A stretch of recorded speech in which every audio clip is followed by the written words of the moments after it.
Prime Minister of Israel, and we had lunch together, we had meetings together, along with his very capable staff, and I think we've come up to some pretty good solutions and conclusions, and we'll be working a little bit after this, and then I assume you're going back home. This is a quick stop, in and out, but we appreciate you being here, and we are a friend of Israel, as you know. I would say that I'm by far the best president that Israel has ever even thought of seeing. And it's an honor to be so, and to be so thought of. And many friends in Israel, they are not in an easy area. It doesn't go easy, but we are helping them. And likewise, they've been helping us very much. And so we'll see how it all works out. But we had great discussions today, I think, on the obvious subject of Iran, and also the less obvious subject with respect to Israel, and that's trade. And I think the Prime Minister is going to tell you a little bit about trade and what they're doing for the United States. So I want to thank you all for being here. Thank you very much. And thank you. Benjamin, thank you very much. Thank you, thank Mr. you, President. Thank you, Don. Thank you. Mr. President, I want to first thank you for inviting me again to the White House. You've been a remarkable friend of the State of Israel.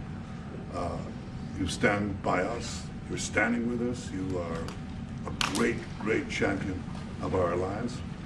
And you actually do the things that you say you do. And I think that people respect that enormously. I certainly do, and the people of Israel do, and I think the Jewish people do as well. We just saw your representative in the Department of Justice fighting anti-Semitism, standing up for Israel in international forums. I just want you to know from the heart, it's deeply, deeply appreciated. As you said, we had the opportunity to talk today about many subjects. First, if I can mention tariffs, it's a subject of some interest today. I can tell you that I said to the President a very simple thing. We will eliminate the trade deficit with the United States. We intend to do it very quickly. We think it's the right thing to do. And we're going to also eliminate trade barriers, a variety of trade barriers that have been put up unnecessarily. And I think Israel can serve as a model for many countries who ought to do the same. I recognize the position of the United States. It says, you know, we're allowing other countries to put tariffs on us, but we don't put tariffs on them. And, you know, I'm a free trade champion, and free trade has to be fair trade. And I think that's basically the position that you have put forward, Mr. President. We are going to eliminate the tariffs, and rapidly. I had the opportunity to speak to Secretary Lutnick yesterday. We talked about how we could effect this quickly, and I hope to bring the solution very quickly. We're not talking about intentions. We're not talking about you know, just words. We're talking about results. That's good. And those results are going to come. That's the first. Thank you very much. It's very nice. Thank you. Thank you. Mr. President, what Mr. about President. the hostages you? Well, What about the Let hostages? him I finish. didn't finish. I'm going to begin. We spoke about not only the hostages, but about Gaza. The hostages obviously is a human story of just unbearable agony. I speak to the families. I spoke to them yesterday. Spoke to another one when I was in Hungary before I came here. I speak to them every day. They're in agony. The hostages are in agony, and we want to get them all out. Steve Witkoff, who's President Trump's very able representative, helped us get a deal that got 25 out. We're working now on another deal that we hope will succeed. And we're committed to getting all the hostages out, but also eliminating the evil tyranny of Hamas in Gaza, and enabling the people of Gaza to freely make a choice, to go wherever they want. I mean, they should have that choice. And the President put forward a vision, a bold vision, which we discussed as well, including the countries that might be amenable and are amenable to accepting Palestinians of their free choice if they choose to go there. And I think that's the second thing that we discussed. But the hostages came right on top. We also discussed the situation in Syria. We've had neighborly relations with Turkey that have deteriorated, and we don't want to see Syria being used by anyone, including Turkey, as a base for attack in Israel. Turkey is a country that has a great relationship with the United States. The president has a relationship with the leader of Turkey. We discussed how we can avoid this conflict in a variety of ways, and I think we can't have a better interlocutor than the President of the United States for this purpose. And of course, we also discussed Iran. Look, we're both united in the goal that Iran does not ever get nuclear weapons. If it can be done diplomatically in a full way, the way it was done in Libya, I think that would be a good thing. But whatever happens, we have to make sure that Iran does not have nuclear weapons. That's the end of my speech. Mr. President, your reaction to the markets? We're having direct talks with, wait. We're having direct talks with Iran, and they've started. It'll go on Saturday. We have a very big meeting, and we'll see what can happen. And I think everybody agrees that doing a deal would be preferable to doing the obvious. And the obvious is not something that I want to be involved with, or frankly, that Israel wants to be involved with if they can avoid it. So we're going to see if we can avoid it. But it's getting to be very dangerous territory. And hopefully those talks will be successful. And I think it would be in Iran's best interest if they are successful. We hope that's going to happen. And we had just a lot of good talks on a lot of things. I appreciate very much what you said about the tariffs. We've been ripped off and taken advantage of by many countries over the years, and can't do it anymore. Just can't do it anymore. We can't be the stupid people anymore. And it's all because of the people that sat in the seat right here. Not your seat, but this seat. They allowed things to happen to our country that they shouldn't have allowed to happen on trade and other things, many other things. I mean, look at what's happened with our last president, where he allowed millions of people to come into our country with an open border. Who would want an open border? How stupid is that? But he allowed millions and millions of people, and of the millions, and I think it was 21 million people, but let's say 3 of them were serious criminals, serious murderers and drug dealers and gang members and people from jails. All the jails emptied out right into our country, right along the open border on Mexico, generally the Mexico.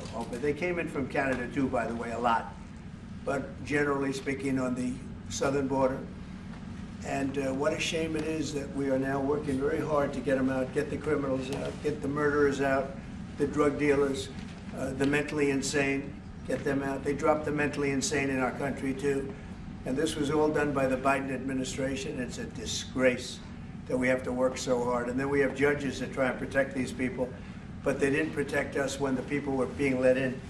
But to get them out is never easy with these people. So I think we're doing a great job. The border is the best it's ever been.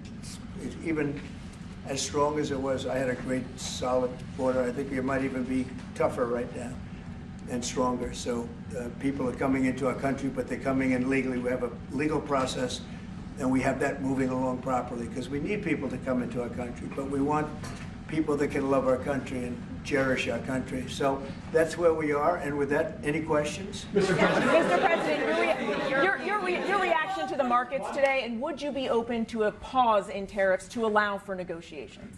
Well, we're not looking at that. We have many countries that are coming to negotiate deals with us, and they're going to be fair deals. And in certain cases, they're going to be paying substantial tariffs. There'll be fair deals. As you know, I spoke this morning with the Prime Minister of Japan, and we had a very good conversation. They're coming. And I said, one thing, you're going to have to open up your country, because we sold no cars, like 0 cars in Japan, and they sold millions of cars into our country. They don't really take our agriculture, a little bit of it just to keep us slightly happy, but they don't take what they're supposed to be taking. So we have a great relationship with Japan. We're going to keep it that way, but they're coming in to meet, and other countries are coming in. With China, as you know, against my statement, they put a 34% tariff on above what their ridiculous tariffs were already.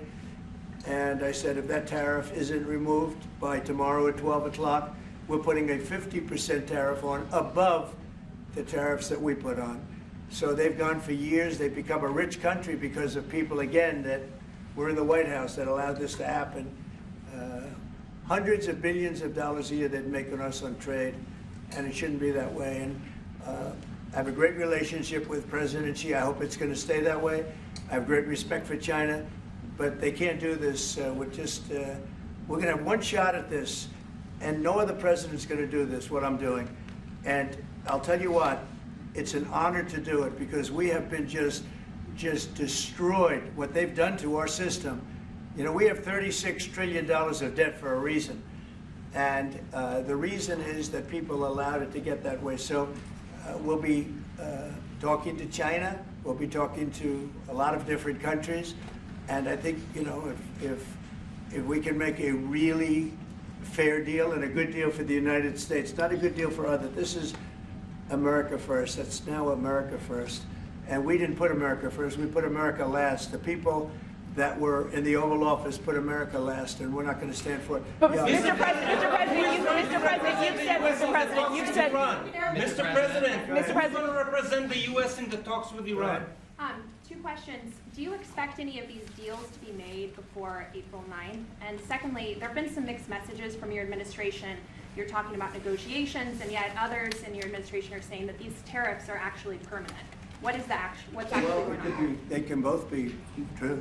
There can be permanent tariffs, and there can also be negotiations, because there are things that we need beyond tariffs. We need open borders. You know, we almost had a deal with China where we're going to open up China. It was almost done. Some of you remember it during my first term, and it was very disappointing. We ended up making a great deal. $50 billion worth of product was sold. $50 billion. You'd like that in Israel. And I made that deal, but it wasn't the deal that I wanted. It was the deal that I wanted was that, plus they were going to open up China so that our companies could go into China and compete with other countries and China for the, you know, for a large number of people. And at the very end, that deal was terminated, and we went to a piece of the deal. And so there are a lot of things outside of tariffs, but tariffs are very important. But there are a lot of things like opening up countries that were totally closed. China is essentially a closed country. In fact, it is a closed country. And what they do is they charge tariffs so that if you sell cars or if you sell anything, nobody's going to buy it because the price is out of control. But that's true with a lot of other countries also. So we're going to get fair deals and good deals with every country, and if we don't, we're going to have nothing to do with them. They're not going to be allowed to participate in the United States. Mr. President, you many. Mr. President, many of thank you for the chance. Many of Palestinian Americans who voted for you and not for Biden because you've promised them to end the war in Gaza. Very honored by that vote, too. The war is still going on and there's no hostage deal. Do you have any update on that? Well, I'd like to see the war stop, and I think the war will stop at some point that won't be in the too distant future. Right now we have a problem with hostages. We're trying to get the hostages out. We got quite a few of them out, but it's a long process. It shouldn't be that long. We have a big problem that we've done. I think I'll ask Pete to maybe talk about it for a second, because a lot of people are asking. The Houthis, we've been very tough and very successful militarily. We've really damaged them badly. These were people shooting down ships and other things, by the way, flying objects like airplanes. And we've put a major hurt on the Houthis, which nobody's been able to do. We've really hit them hard, and they know it, and they don't know what to do. And it's every night, night after night. And we've gotten many of their leaders and their experts. They're experts on missiles. I mean, they actually make missiles. Nobody thought that, but they make missiles. They're highly sophisticated, and they're very tough, but they've been very badly damaged. Nobody else was able to do that but us. Pete, you want to discuss that, please? Yes, sir. It's been a bad 3 weeks for the Houthis, and it's about to get worse. It's been a devastating campaign, whether it's underground facilities, weapons manufacturing, bunkers, troops in the open, air defense assets. We are not going to relent, and it's only to get more unrelenting until the Houthis declare they will stop shooting at our ships. And we've been very clear at the Iranians as well. They should not continue to provide support to the Houthis, and that message has been made very clear. So we have a lot more options and a lot more pressure to apply, and we know, because we see the reports, how devastating this campaign has been in them, and we will not relent. We have a great military. There's no military like our military. And despite Biden having given a lot, but nevertheless a pretty small piece, but it was a lot of our military away in Afghanistan, and one of the dumbest situations, I think, and maybe the most embarrassing situation we've ever been involved in, that short period of time in Afghanistan. What a disgrace that was, but left a lot of our military behind, left. You see them in their annual parades where they're parading trucks that are armor-plated and different things that they can't, but it's many billions of dollars we left behind.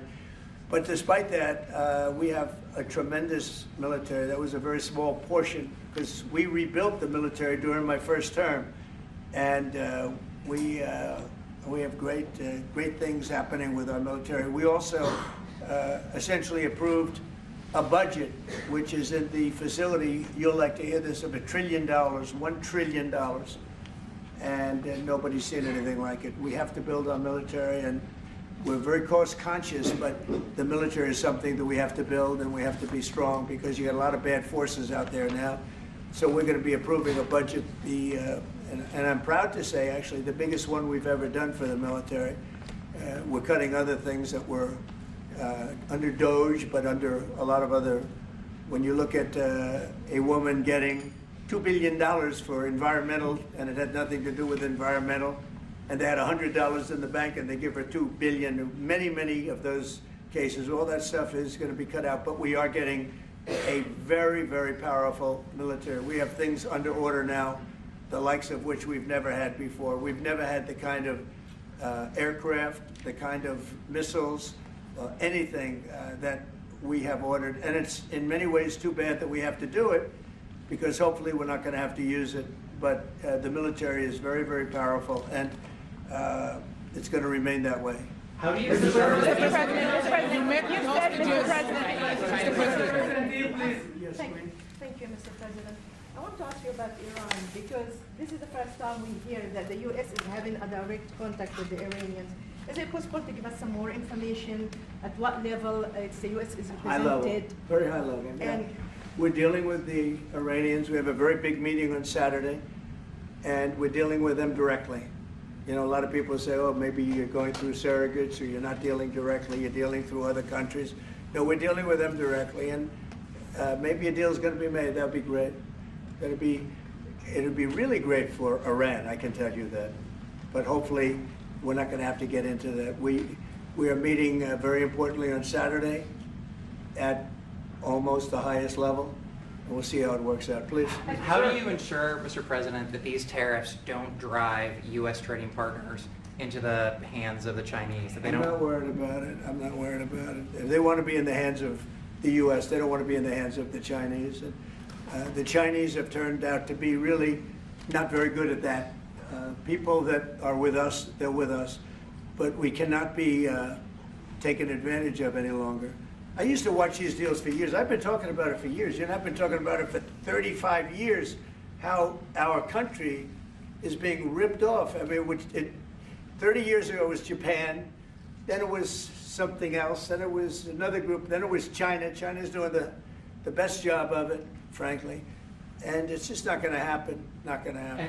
And on that, Mr. President, you've said, Mr. President, Mr. President, you've said it may take. The EU take. has said that they have offered 0 for 0 tariffs on cars and industrial goods.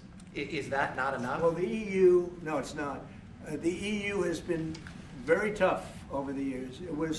I always say it was formed to really do damage to the United States in trade.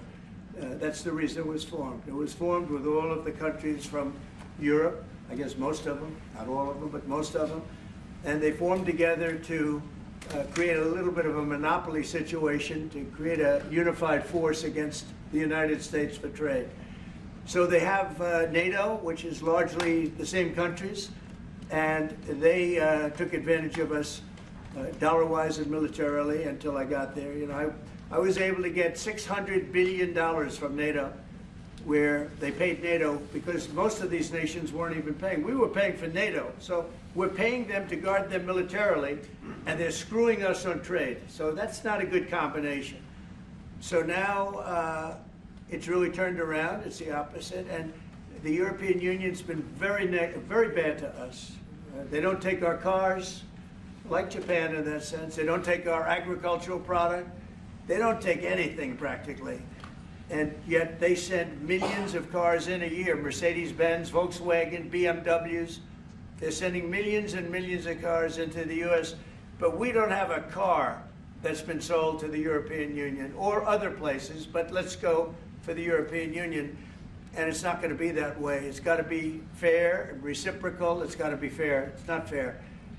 We have a deficit with the European Union of $350 billion, and it's going to disappear fast. And one of the reasons and one of the ways that that can disappear easily and quickly is they're going to have to buy our energy from us because they need it. They're going to have to buy it from us. They can buy it. We can knock off $350 billion in 1 week. They have to buy and commit to buy a like amount of energy, and we have that. You know, we have more energy than any country in the world. I don't know if you know that. He knows everything, but the one thing he may not know, we have more energy than any country in the world. We have more of every kind of energy, every form of energy, from oil and gas to coal, and people talk about, I call it beautiful, clean coal. As you know, Germany is opening up a coal plant a week. They tried the windmills and it didn't work. They tried all the other solutions and they were ready to go out of business. Now they're doing a coal plant a week. China is now up to 2 coal plants. They're opening 2 major coal plants every single week in China, all over China. And then we're not allowed to use coal. Well, we have clean, beautiful coal more than anybody else. We have oil and gas more than anybody else. We have the most energy of any country in the world, including Saudi Arabia, including everybody, by a lot. And I took it to #1. We were #3, and I took it to #1 during my administration. And the reason that we were hurt so badly and the reason that we went into such incredible inflation during Biden is energy.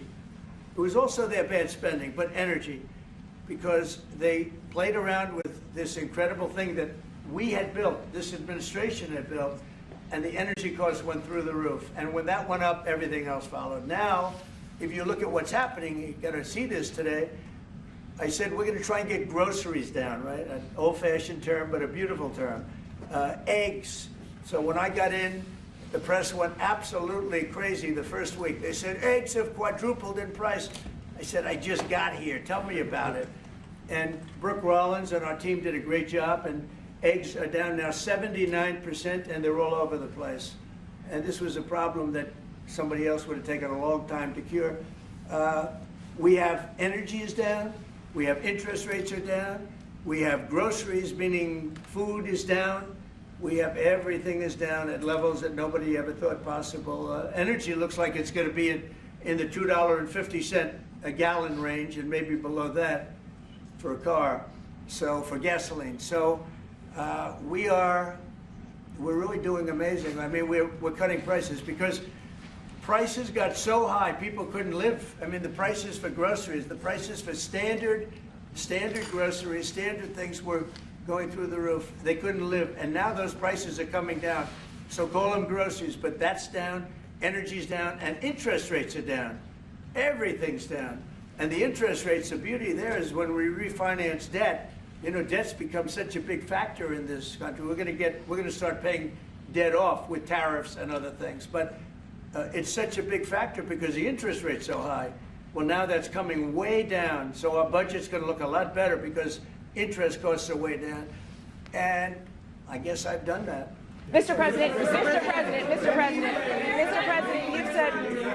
Many Israelis are watching you now on live show. Good. What is your specific way of getting the hostages out from the horrific captivity? We are trying very hard to get the hostages out. We're looking at another ceasefire. We'll see what happens. But we want to get the hostages out. The Israeli people want the hostages out more than anything, they want the hostages out. This man is working very hard with us to do that. I mean, I don't know, I hope he's being appreciated because he's been a great leader. He's working very, very hard on the hostages and many other things. And there are plenty of things you have to work on. It's a tough place in the world, isn't it? I have a good partner. Yeah, you do have a good partner, and so do we. We're working very hard on the hostages. Mr. President, if you're going to negotiate a new deal with Iran, can you elaborate how it's going to be more effective than the JCPOA? Well, I can't really say that, but I think it'll be different and maybe a lot stronger. But they were so happy when we made that first deal because we did get a lot out. You know, I had people right in this office, this beautiful Oval Office. They came in, 10 people, hostages, you know that. And I said to them, so how was it? And the stories they told me, I mean, as an example, I said to them, was there any sign of love? You were there, 10 people, it's only 10, but it's pretty representative. Did the Hamas show any signs of, like, help or liking you? Did they wink at you? Did they give you a piece of bread extra? Did they give you a meal on the side, like, you know, you think of doing? Like what happened in Germany, what happened elsewhere. People would try and help people that were in unbelievable distress. They said no. I said all of them. I said, did they ever wink at you like, you'll be okay? You're going to be okay? No, they didn't do that. They'd slap us. The hatred is unbelievable. And the lives, you know, they lived in a pipe, not really a tunnel, it was a pipe. And they always thought they were suffocating, they were going to suffocate. And then they'd open up the pipe, and it was like 3.5 feet high. This isn't, you know, we hear tunnels is bad, but pipes are worse. And the stories I heard were incredible. But I just said, was there any sign of potential love or affection? And there were none whatsoever. It was amazing to me. There was nothing like, here, take this, it's a little extra meal or something. They lived like hell. I don't know. They seemed to be, they were amazing to me because they seemed to be pretty normal. They weren't scarred, but I guarantee underneath they have to be scarred. And one was there for 356 days. Another was there for about 180 days, you know, a long time.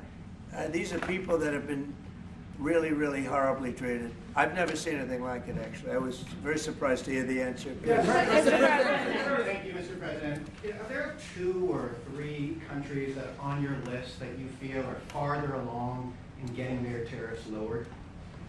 I think there are many that want to get rid of tariffs right now. European Union, I mean, as badly as they've treated us, they've brought their car tariffs essentially off. I guess they brought it down to 2.5, and I hear maybe to nothing. But it's not only tariffs, it's non-monetary tariffs. It's tariffs where they put things on that make it impossible for you to sell a car. It's not a money thing. They make it so difficult, the standards and the tests. They drop a bowling ball on the top of your car from 20 feet up in the air, and if there's a little dent, they say, no, I'm sorry, your car doesn't qualify. When the same car from Germany or anything would dent likewise, unless you can have an army tank, it's going to dent. So they come up with rules and regulations that are just designed for one reason, that you can't sell your product in those countries, and we're not going to let that happen.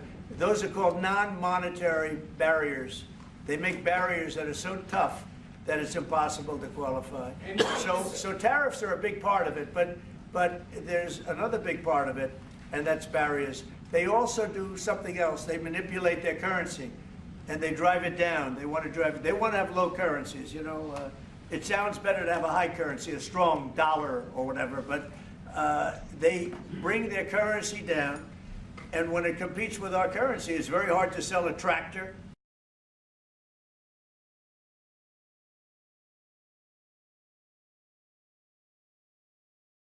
And so it makes it very hard. I speak to a lot of companies that do business, tractor companies, and they say it's so hard to sell because what they've done is they've lowered the yen, or they've lowered the yuan, or they've lowered their currency, so that it's very hard to compete.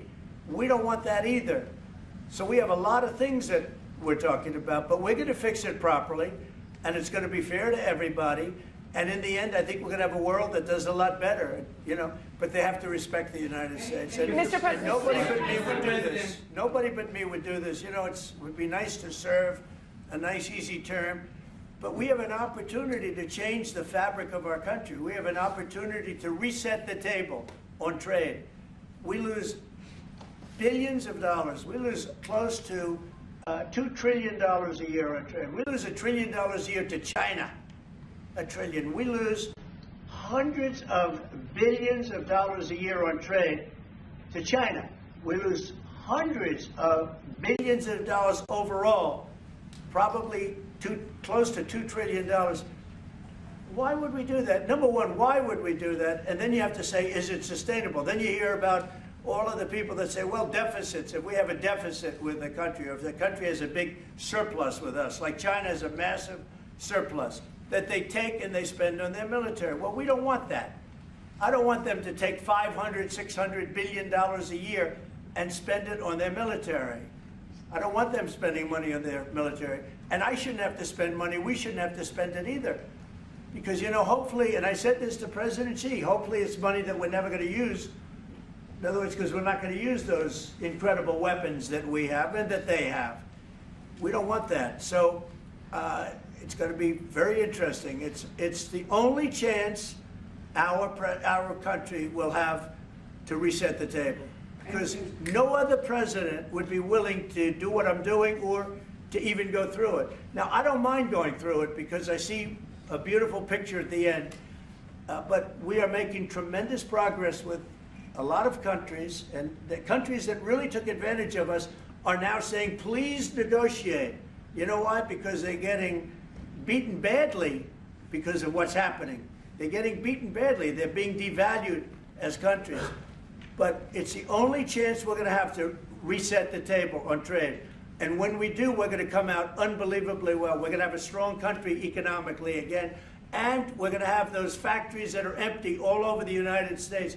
We've lost 90,000 plants and factories. Think of this, 90,000, you wouldn't think it's possible. 90,000 plants and factories since NAFTA, which was, by the way, the worst trade deal ever developed, ever had by any country anywhere, NAFTA. And I terminated NAFTA. Everybody said it would be impossible. And I terminated it through Congress. We terminated it. You had to get it through Congress. It was a trap. It was a horrible thing, and we got it done.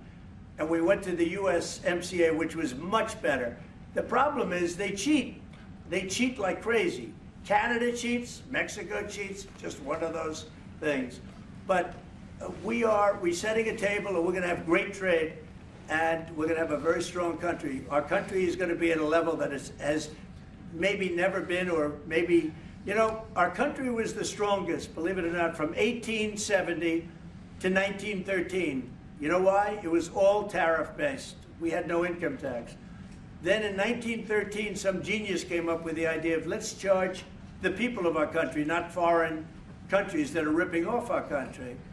And the country was never that kind of wealth. We had so much wealth, we didn't know what to do with our money. We had meetings, we had committees, and these committees worked tirelessly to study one subject. We have so much money. What are we going to do with it? Who are we going to give it to? And I hope we're going to be in that position again. On manufacturing, Mr. President, on manufacturing, Mr. President. Mr. President, do you plan to reduce the tariffs that your government put on Israeli goods, 17%? On where? On Israeli goods, the 17%. Do you plan well, to we're reduce talking about a whole new trade. Maybe not. Maybe not. Don't forget, we help Israel a lot. We give Israel $4 billion a year. That's a lot. Congratulations, by the way. That's pretty good. But we give Israel billions of dollars a year. Billions. It's one of the highest of, and we give a lot of countries money. You wouldn't believe if I said we give Afghanistan a lot of money. Do you?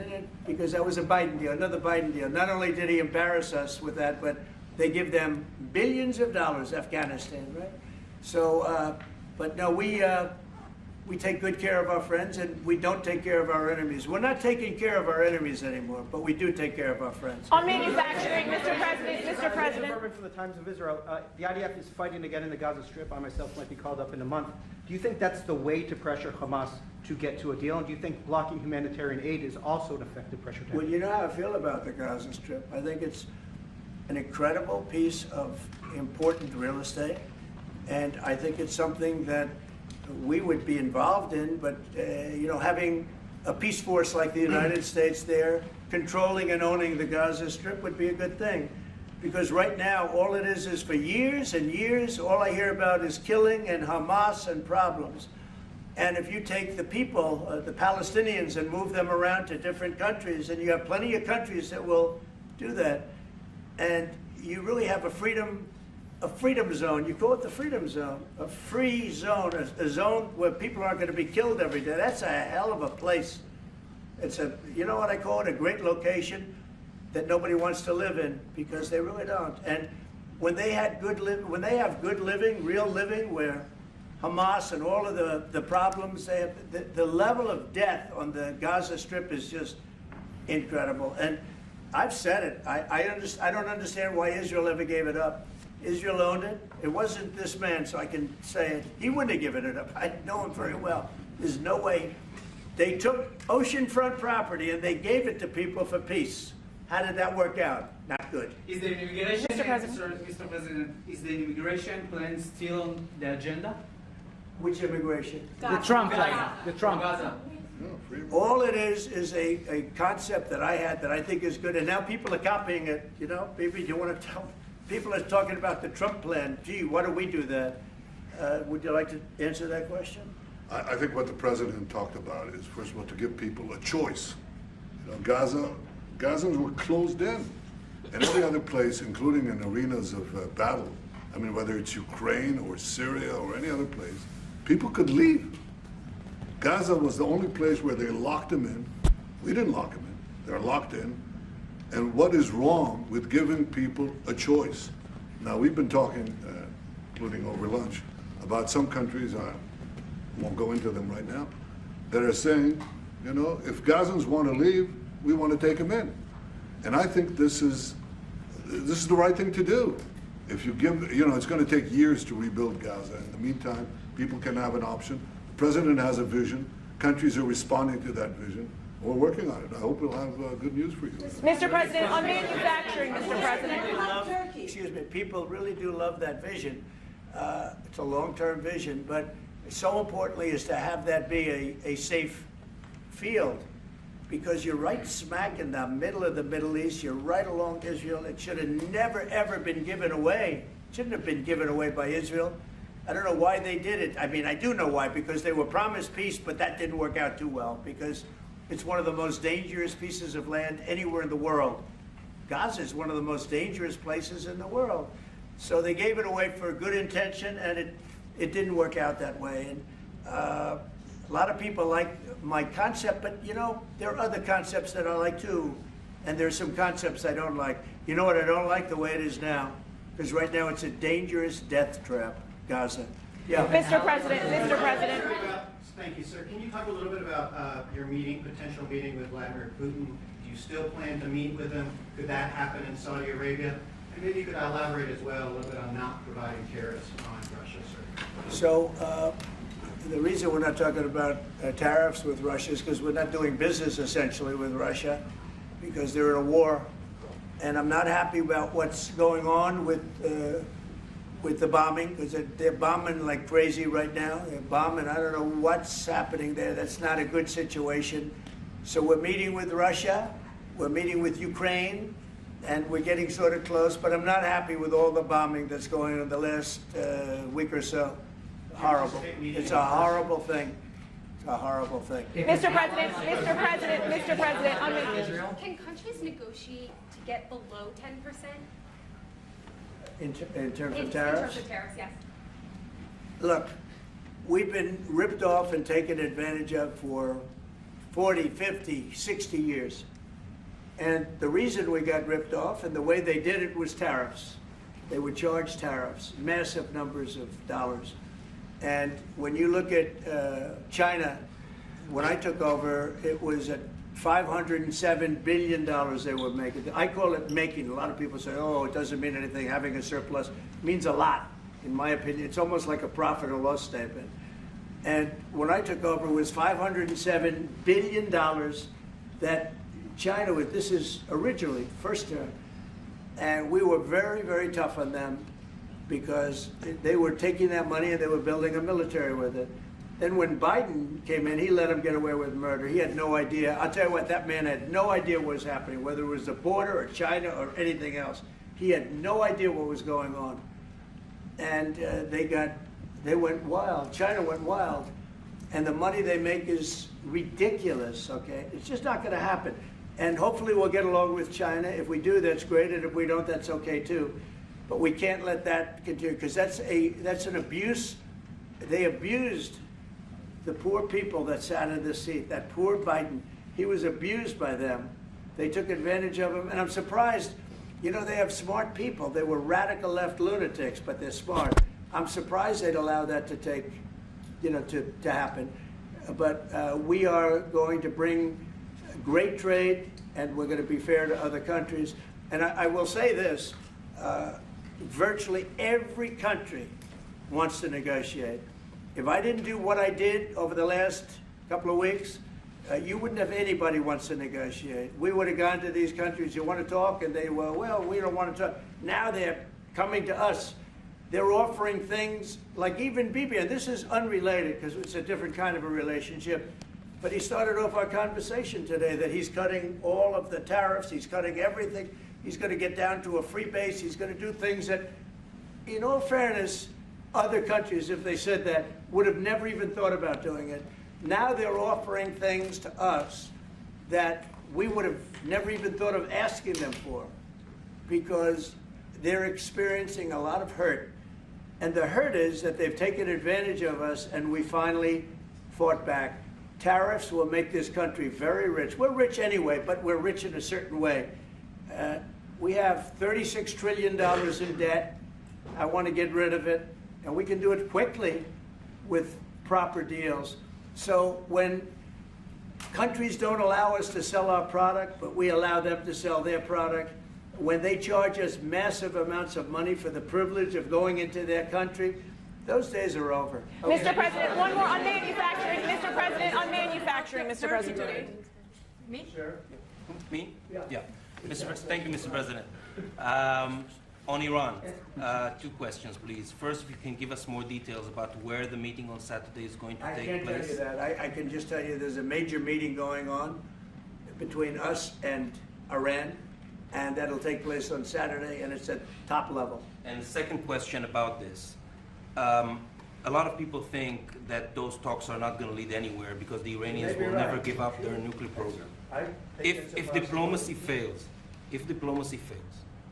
is the United States, under your leadership, ready to take military action to destroy the Iranian nuclear program and remove this threat? I think if the talks aren't successful with Iran, I think Iran's going to be in great danger. And I hate to say it, great danger, because they can't have a nuclear weapon. So is that a yes? You know, it's not a complicated formula. Iran cannot have a nuclear weapon. That's all there is. So is can't the have US it. ready? Right now we have military countries action? that have nuclear power that shouldn't have it, but I'm sure we'll be able to negotiate out of that too as part of this later on down the line. But Iran cannot have a nuclear weapon.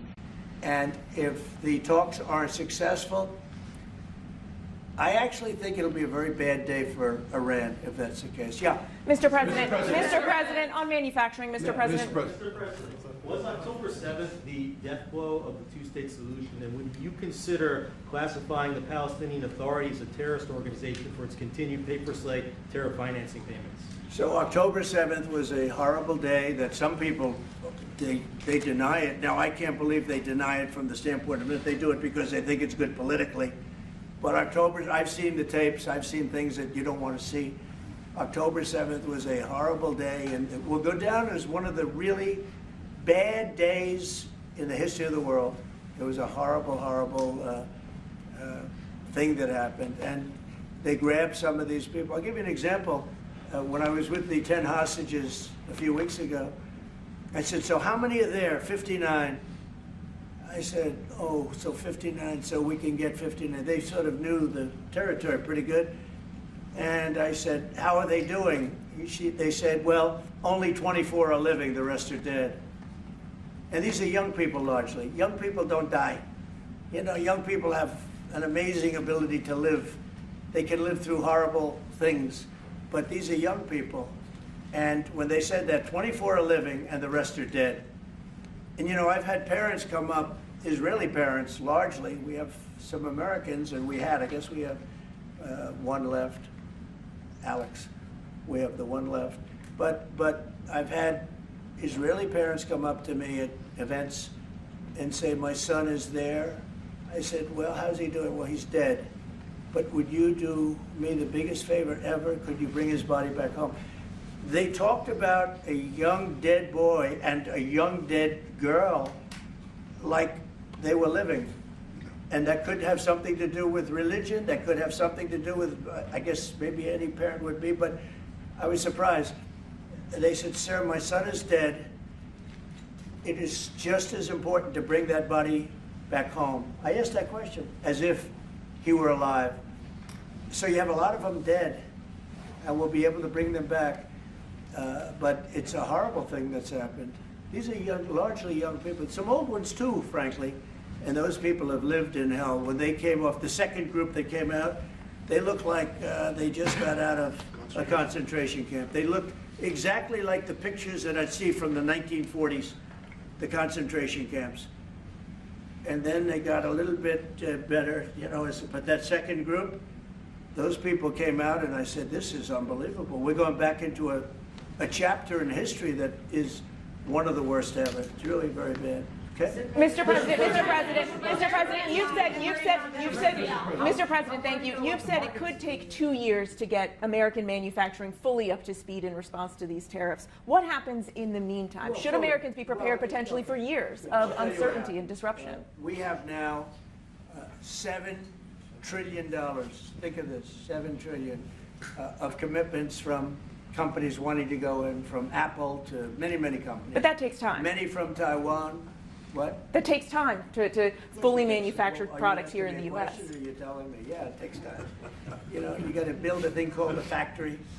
You have to build your energy. You have to do a lot of things. I'm giving them energy. You know, we're going to let them build their own power plants. They'll be their own. Essentially, they're going to be in charge of the power plant because our power is not reliable enough. You have a grid that's old and susceptible to a lot of things, including bombing and weather and a lot of other things. And we're going to give them record timing in terms of approvals of electric plants. Most of them want to build electric plants. We need massive amounts of electricity if we're going to compete with China and others. And interestingly, we're way ahead right now in the AI race with China. But the way we lose that race is if we can't give them electric. But we have more plants being built. We have everything. We're doing so great. And we want to keep it that way. And tariffs will be an important part of it. But one of the other things, Lee Zeldin's doing a fantastic job, head of environmental protection. And he's doing very rapid approvals for people to get, for big companies that are going to build a plant that's going to cost billions of dollars. And we're going to get them their approvals. They have to be environmentally perfect, everything good, but they're going to be in record time, a matter of months versus a matter of many, many years. But in the meantime, Americans will face uncertainty, sir? In the meantime, Americans face uncertainty? Yeah, Lisa Rozovsky from Haaretz. Turkey claims it will stabilize the situation in Syria. Turkey? Yeah. Israel doesn't want Turkey to influence Syria. What do you think? Do you think Turkey's influence in Syria can actually make it a better, more peaceful country, or vice versa? Well, I have great relations with a man named Erdogan. Have you heard of him? Yeah. And I happen to like him, and he likes me, and I know the press will get very angry. He likes Erdogan, but I do, and he likes me, and we've never had a problem, and we've gone through a lot, and we've never had a problem. We've always got, as you remember, we got our minister back from Turkey. You remember that? And this was a big deal at the time. And we got him back. And I told the Prime Minister, I said, just, Bibi, if you have a problem with Turkey, I really think I'm going to be able to work it out. You know, I have a very, very good relationship with Turkey and with their leader. And I think we'll be able to work it out. So I hope that's not going to be a problem. I don't think it will be a problem. Now, with that being said, I believe it was Turkey, and I said that to him. I said it. I said, congratulations. You've done what nobody's been able to do in 2,000 years. You've taken over Syria with different names, but same thing. I said, you've taken it over. He's taken it over through surrogates. He goes, no, it was not me. I said, it was you. But that's okay. You don't have to say, well, it sort of maybe was me. Okay. But what he did, look, he's a tough guy. And he's very smart. And he did something that nobody was able to do. You know, you got to hand it to him.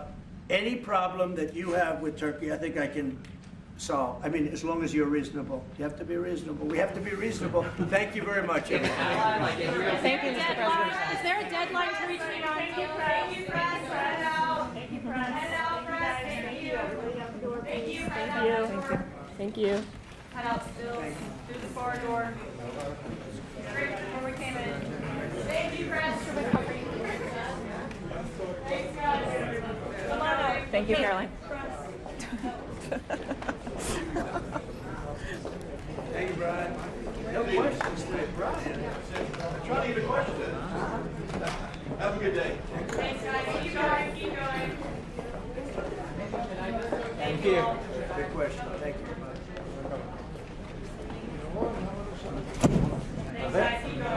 Keep going. Shall we Keep go? going. Keep going. Thank you. Thank you. Keep heading out.